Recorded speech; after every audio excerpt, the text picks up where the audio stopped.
안녕하세요. 눈으로 보고 귀로 듣는 큐티의 이진희 목사입니다. 하이델베르크 교리문답 제39문답 시작하도록 하겠습니다. 예수님께서 다른 방법이 아니라 십자가에 달려 죽으셨다는 것이 그렇게도 중요합니까? 답변입니다. 그렇습니다. 십자가 처형은 하나님의 저주를 받은 죽음이기 때문에 그의 죽음으로부터 나는 내가 받아야 할 저주를 예수님께서 대신 짊어지셨다는 것을 확신합니다. 39문답은 그분이 다른 방법이 아니라 굳이 십자가에서 죽으신 이유에 대해서 설명합니다. 이유는 간단하며 제가 37문에서 말한 내용과 연결되어 있습니다. 십자가에 달린 자는 하나님께 저주를 받은 것이기 때문에 그렇습니다. 주님이 많은 사형 방법들 가운데 십자가형을 받으신 이유를 로마의 사형 방식에서 찾으려는 사람들이 있습니다. 물론 예수님이 그 방식으로 사형을 당하신 것은 맞습니다. 실제로 로마에서는 기독교를 국교로 선언한 콘스탄티누스 왕제가 십자가형 제도를 없앨 때까지 수많은 십자가형이 시행됐습니다. 그러나 예수님이 십자가에 달려 돌아가신 유선적인 이유는 그것이 로마의 사형법이기 때문이 결코 아닙니다. 더 중요하고 우선적인 이유는 성경에서 찾아봐야 합니다.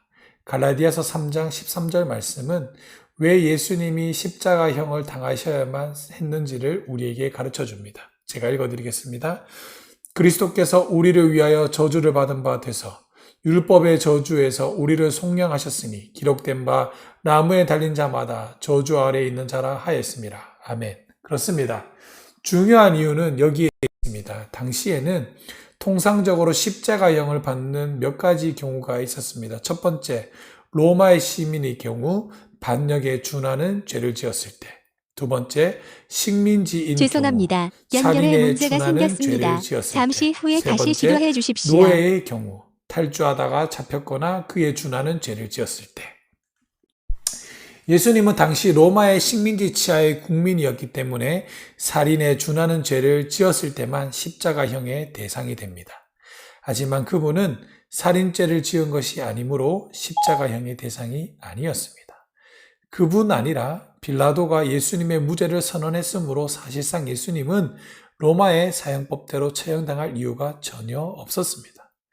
그리고 로마의 법대로 처형을 하지 않는다면 그것은 종교적인 문제로 유대의 법을 따라 처리하는 경우인데요.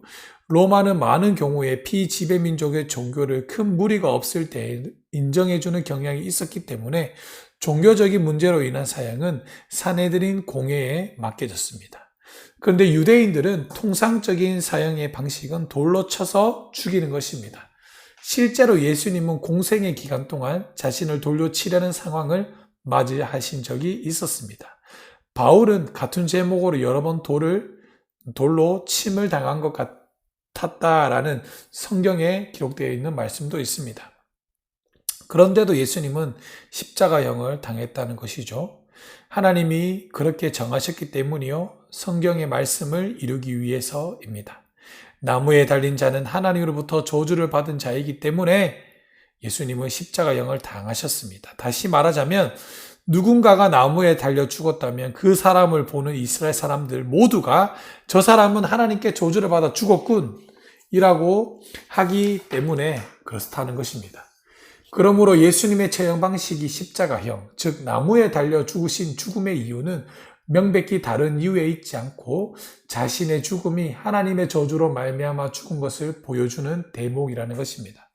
그래서 하이델베르크 39문은 예수 그리스도가 십자가에 달려 죽으신 이유를 하나님께 저주를 받았기 때문이라고 말하며 더 나아가 내게 임한 저주를 대신 받은 것이라고 설명하는 것입니다. 이것은 이사야 53장의 말씀이 성취되었습니다. 그는 우리의 질고를 지신 것이며 우리의 슬픔을 대신 당하신 것입니다. 그가 징계를 받으셨기 때문에 우리가 하나님과 샬롬하게 된 것이며 그가 채찍에 받으셨기 때문에 우리가 나음을 입은 것이입니다. 오늘 우리는 그리스도의 고난에 대해 말씀을 들었습니다. 그리스도의 고난은 하나님의 아들이신 분의 고난입니다. 이것은 우리가 흉내낼 수도 동참할 수도 없는 것입니다. 우리가 흔히 부르는 찬송가에 보면 존귀 영광 모든 권세 주님 홀로 받으소서 멸시천대 십자가는 제가 지고 가오리다 라는 구절이 있습니다. 이 기사가 얼마나 끔찍한 신성모독인지 모릅니다. 우리는 결코 그리스도의 십자가를 질 수도 이해할 수도 없습니다. 한국교회에서는 고난의 중환이 되면 자신의 몸을 괴롭게 하면서 그리스도의 고난을 생각해 보자 라고 이야기하는 사람들도 있습니다. 반성경적이며 로마 가톨릭적입니다. 금요일이면 금식을 하면서 그리스도의 고난에 동참하고자 합니다. 어떻게 밥을 굶며 배가 고픈 것이 그리스도의 고난에 대한 동참이 됩니까? 그리고 제가 앞서 말한 것처럼 패션 오브 크라이스트 같은 그리스도의 고난을 질라진 육체적인 고난으로 치부해버리는 악한 영화를 보면서 그날 십자가에 달리실 때 인간의 무거운 죄를 짊어지신 예수 그리스도를 바라보지 않고 단지 얼마나 아팠을까를 생각하는 이 어리석은 로마 교회의 발상을 온 마음을 다해 받아들이는 어리석은 사람들이 한국 교회에 천지 많습니다. 우리는 이래서는 안 됩니다. 그리스도의 고난은 비견할 수 없는 것이며 값진 것입니다. 이 고난 때문에 우리에게 구원이 왔는데 이 고난은 모든 죄에 대해 하나님으로부터 받게 되는 진노라는 것입니다. 그리스도는 살같이 찢어짐을 통해 우리를 구원하신 것이 아니라 전 존재가 성부 하나님께로부터 강제적으로 버림받고 성부 하나님으로부터 부정당하심을 통해 인류의 모든 죄에 대해 쏟아진 하나님의 진노를 그가 친히 고스란히 받으심을 통해 우리를 구원하신 것입니다. 이 사실을 가슴에 새기시고 이 내용을 머릿속에 두어서 그리스도의 참된 고난의 의미를 깊이 이해하시는 우리 모두가 되시기를 축복합니다. 말씀을 믿음으로 받는 이들에게 하나님께서 말씀에 약속하신 은혜와 평강이 영원토록 함께 하실 것입니다. 이 말씀을 기억하시며 살아가시는 귀하고 복된 자가 되기를 주님의 이름으로 간절히 축복하며 소망합니다. 아멘.